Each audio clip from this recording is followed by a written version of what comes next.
নম্বর 18 দিয়ে জগতের জীবকে জ্ঞান দেওয়ার জন্য যে এই পৃথিবী সৃষ্টি তত্ত্ব 18 এবং প্রত্যেকটি মানব দেহের সৃষ্টি তত্ত্ব 18, তাই আমি বারংবার 18 সংখ্যাটা দিয়ে যাই যেন জগতের জীব এই 18-র মধ্যে থাকে।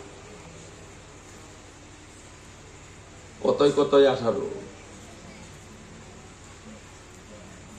কত কতই কতই 18, 10 8 18, হ্যাঁ 10 8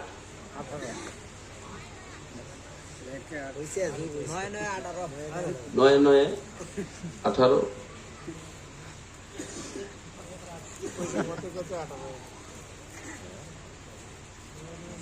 সংখ্যাটা কত?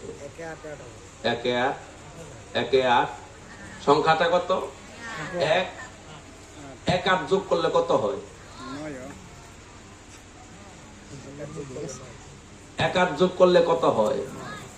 9 হয়। 9 দিয়া কি তত্ত্ব রয়? বৈষ্ণব তত্ত্ব। 9 দিয়া কি তত্ত্ব বৈষ্ণবের?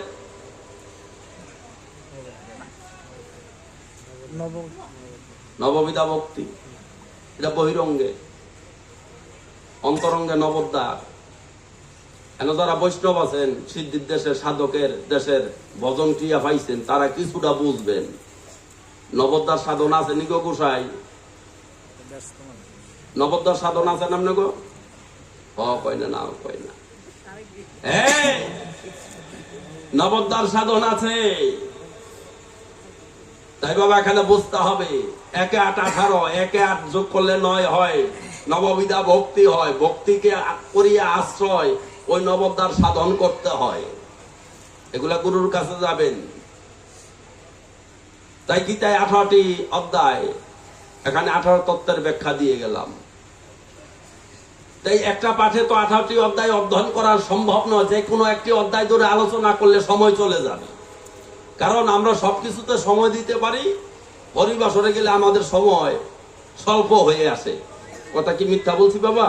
না না, হ্যাঁ, আমরা হরিবাসরে সময় দিতে পারি না। যাই হোক, আজকে আপনারা বলবেন গীতার 18টি অধ্যায়ের মধ্যে কোন অধ্যায় থেকে আজকে আলোচনাটা শুনবেন। আমি চেষ্টা করব গুরু কৃপা বলে ওই অধ্যায় থেকে আলোচনাটা রাখার। তাড়াতাড়ি বলতে হবে কোন অধ্যায় থেকে শুনবেন আলোচনা।